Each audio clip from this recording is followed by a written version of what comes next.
Со вас, Маријан Ников. Добро утро, вести во ОСУ. Владата најави дека ќе продолжи да ја следи кризната состојба, а по анализата на резултатите од инспекцијските контроли на пазарниот инспекторат се бара начин како да се намали цената на зеленчукот и јајцата. Маркетите скратиле дел од својата заработка за цените на производите да не скокнат нагло. Ова го покажува извештајот на Министерството за економија. Анализата на 55 најпродавани производи во 4 различни трговски синџири покажала дека од почетокот на февруари до април цените пораснале за 0,43%. Оваа бројка е интересна ако се земе предвид дека во истиот период цените по кои трговците ја набавувале стоката пораснале за повеќе од 1%. Тоа практично значи дека трговците не го префрлиле целиот товар од поскапувањето врз купувачите, туку решиле да работат со помала маржа. Пазарните инспектори забележале пораст кај цените на млечните производи, како сирењето и киселото млеко, заедно со јајцата и маслото за јадење. Поскапеле и доматите и кромидот, но збирно гледано, овошјето и зеленчукот има пат од околу 0,86%. Поевтиниле и безалкохолните пијалаци. Најголемо поскапување пак од скоро 1,5% има кај хигиенските производи. Во моментот размислуваме како да дојдеме до поевтини цени за граѓаните за одредена група на производи каде што имаме двоцифрен број проценти зголемување. И наскоро ќе излеземе со таков став, инаку имаме и производи кои што за волја на вистината и се поевтинети. Состојбата со горивата е стабилна. Од нафтените резерви не е потрошен ниту 1 литар, вели премиерот. Според движењата на светските берзи, Мицкоски вели дека и следната недела цените на горивата најверојатно ќе останат исти или пак ќе бидат намалени. Кризната состојба ќе продолжи.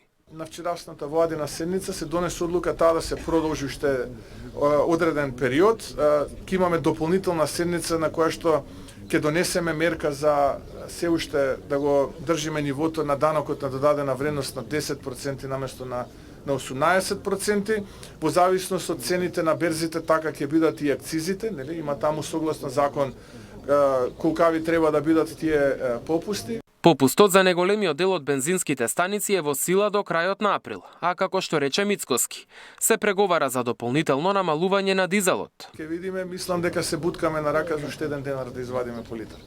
Вчера регулаторна ги намали цените на горивата, па заедно со попустот. Бензинот БС 95 од денеска се продава по 80 денари, 98 октанскиот за 82, а дизелот за 92,5 денари по литар. Мартин Арсов, Сител телевизија.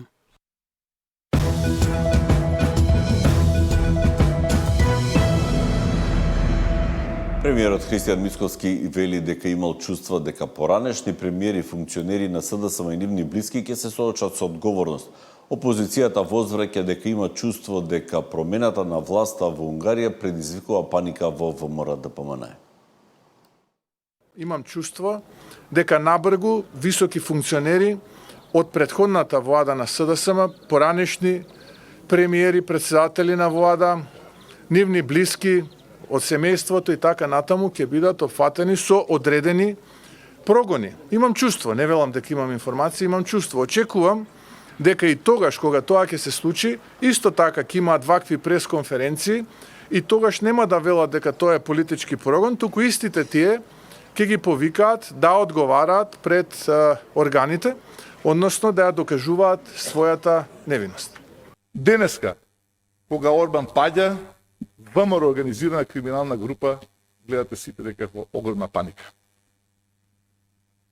Сакам денеска да бидам многу прецизен во име на СДСМ.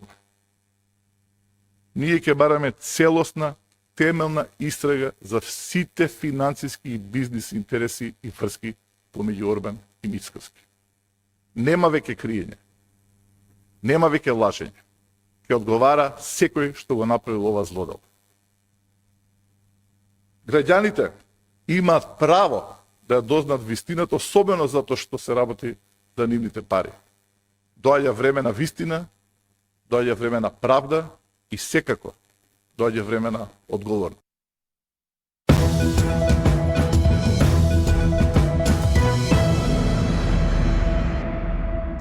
Министерот за надворешни работи, европски прашања и развојна соработка на Кралството Белгија, кој е во официјална посета на Скопје, вели дека треба да биде дадено уверување на Македонија дека нема да се јави повторна блокада или пречка откако ќе бидат направени уставните промени.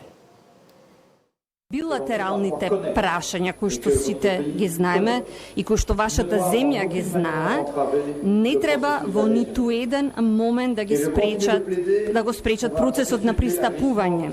И јас и натаму ќе продолжам да се залагам за праведен и кредибилен процес на проширување кој што ќе го награди напредокот, но и посветеноста, а вие веќе имате голем напредок и посветеност во овој домен.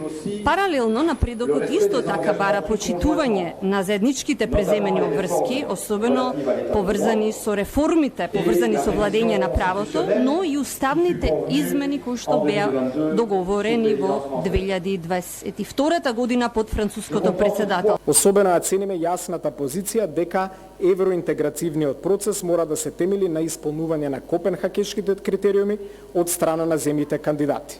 Но клучна е и подготвеноста на самата Унија да спроведе неопходни внатрешни реформи за прием на нови членки.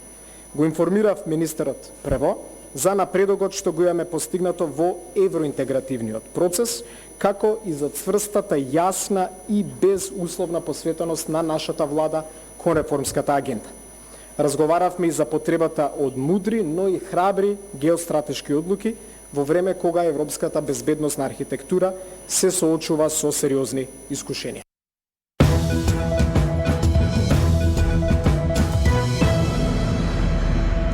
Верските лидери со заедничка осуда за обидот за палење на синагога во Скопје.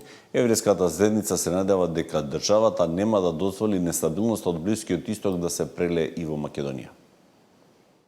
Непочитувањето на светињата на другиот е и непочитување на сопствената светиња.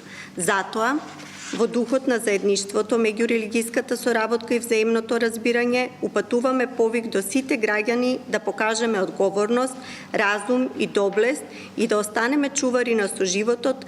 Извршени се разговори со граѓаните од околината на објектот. Прегледани се снимките од камерите на околните објекти, како и видеоматеријалот од системот Безбеден град. Се превземаат и други дополнителни мерки и активности за утврдување на идентитетот на сторителите. Стало ни е да се фатат сторителите. Меѓутоа, мислам дека не е есенцијално. Есенцијално е да извлечеме поука од сето ова. Да извлечеме нешто што, видите, ова е ексцес кој не се случил од 43-та година. Не знаеме дали се терористи или се хулигани или што и да е се. Меѓутоа, факт е дека Исламска држава имаше проглас да за Великден се палат верските објекти, христијанските верски објекти и еврејските верски објекти. Дали е тоа резултат на тој повик или нешто друго, полицијата ќе си утврди.